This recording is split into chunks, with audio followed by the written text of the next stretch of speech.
Magandang araw sa inyo mga kabukid. Ayan, nandito tayo sa loob ng bahay namin. At gusto ko lang i-share sa inyo itong mga binili ko na props. Kasi 'di ba meron kaming munting cater. At dahil napapag-iwanan na nga kami ng ibang mga catering kasi nga ang cater talaga ay kailangan sumusunod ka sa uso. Yun po ang mahirap sa negosyo na catering. Kailangan mong mag-invest na mag-invest na mag-invest ng props. Kung hindi, mapapag-iwanan ka. Katulad nito, bumili ako ng mga artificial flowers. Ayan, ito.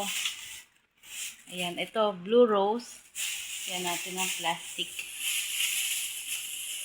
Kasi ang kalimitan na mga props namin, na bulaklak ay white, pink, at saka peach.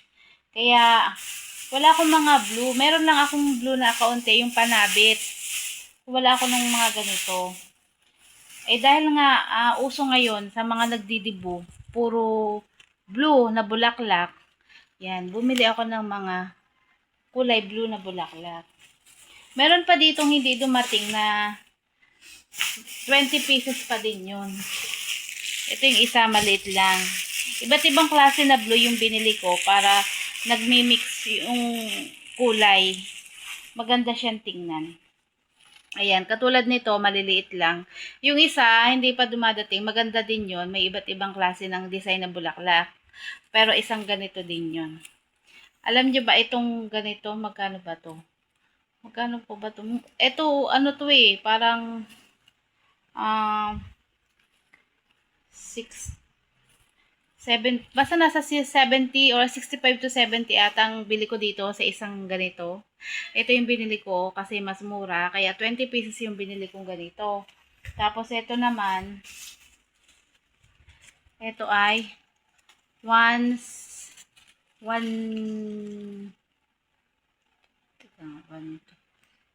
parang 1, 3, basta nasa ano to, kulang ka lang 1/8, ang 1/8 ito, 12 peraso. Parang nasa 100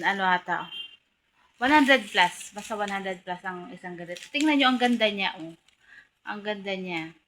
Ito nagustuhan ko talaga. Sobrang ganda. Ito naman, per peraso ito.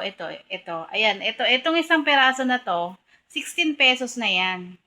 Yan, meron na akong white nito. Alam niyo, ang ganda nitong tingnan kapag yung mga nakatusok-tusok sa baba. Kasi ganito na talaga yung mga uso ngayon na pan-design. Mga artificial flower kasi mas magandang tingnan, mas buhay tingnan, hindi nalalanta.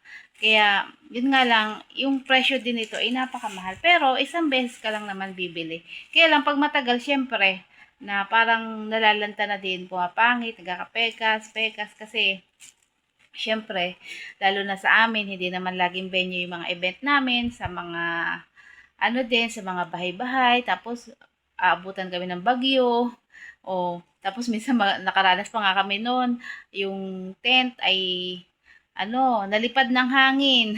So, lahat ng aming props nalipad din. Ayan, nakakaranas kami ng ganon. Ayan. Ito naman, maganda. Ayan. Ang dami ko ng ganito na nabili noon. Talaga lang nauubos din. Ito ay 2.99.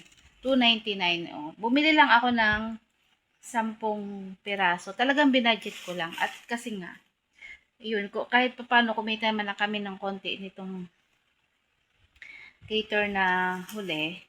Kaya ako'y bumili ng kaunting props. Ang nagastos ko dito ay 7,000.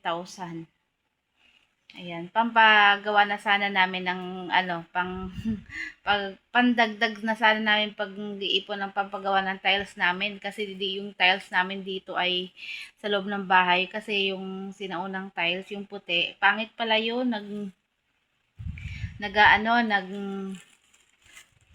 parang naglulutangan. Basta yung natanggal na, ganyan lahat. Kaya pag naglakad kayo dito sa amin, para kayo naglalakad sa labas. Kasi nagtutunugan yung aming tiles kasi kawang na nga sila. So, ayun. Kailangan mo na magpaganda ng cater at pag nagpaganda kami ng cater ay maraming event naman siguro ang susunod. So, yun. Sana talaga. So, ayun lang ang aking mga ayan. Sana, baka, kailan ba dadating yun? 28 ata ang dating nung iba. Ito talaga pinaka nagustuhan ko. Kala ko manipis lang siya. Pero ang ganda niyan tingnan. Tingnan niyo. Oh. Ganda. So, ayan. Pagka pinagsama-sama siya, o diba, para tas lalagyan na lang ng dahon, may bouquet ka na. Oh. Ayan. Ang ganda talaga ng mga blue na kulay. Tsaka minsan, pag mga event namin na lalaki ang may may celebrant, kailangan na rin gumamit kami ng mga ganito, blue na bulaklak. Kaya, yun, napilitan talaga ako. Kailangan ko talagang bumili kahit hindi pa kami nakakaluwag-luwag. No choice talaga. Kailangan namin sumabay kasi wala naman kaming iba ng kabuhayan. Katulad yan, kasabi ko nga, ang aming kambing ay wala na. Napilitan kaming ipagbili kasi wala na nga kaming mapapastulan. Tapos, ay yung native na baboy na lang ang yung inaasahan namin. Tapos, itong cater. Tapos, ay yun, may natira pa nga kami biik doon sa bukid kasi nga hindi namin nabenta. Ilang panahon na lang naman, pagtsatsagaan na hanggang siguro October, November, ma-out na namin yun na. Tapos wala na, hindi na talaga kami pupunta doon. No choice lang talaga kasi hindi namin nabenta dahil nga sa tagal na wala pang bumibili, nakadalawang sako na ulit kami nang bili ng pakain sa baboy. Kaya aalagaan na lang namin, tsatsagain na lang namin na alagaan hanggang sa matapos yung mapapalaki namin. Kesa naman kami malugi. Ayun. So, ayan lang ang aking vlog for today. Pinakita ko lang sa inyo yung mga siguro pagka nagkataon na ako'y makasama ulit sa cater namin, paggagayak, papakita ko sa inyo yung mga setup. Kasi noong nakaraan, hindi lang ako masyado nakapag-video. Pero, pakita ko sa inyo, meron akong konting isi-share sa inyo na hindi ko alam kung nandito pa. Pero kung nandito pa, idudugso ko dito, papakita ko sa inyo. At, para makita nyo yung katulad ng event namin nakaraan. Sumunod lang ako dun kasi yung isang magagayak namin hindi pumunta, ay yung isa naman may pasok. No choice kami kung hindi kami sumunod mag-asawa doon. At kasi marunong naman din akong gumayak, di tiningnan ko. O, okay naman din sana, kaya lang alam niyo yung lugar, talagang binabaha. Talagang nung hapon pa lang nagagayak yung mga tao ko, nagkaroon na ng pagbahang kaunti. Nung tinignan ko, hindi ko alam, sabi ko, Diyos ko, paano kaya mapapaganda to?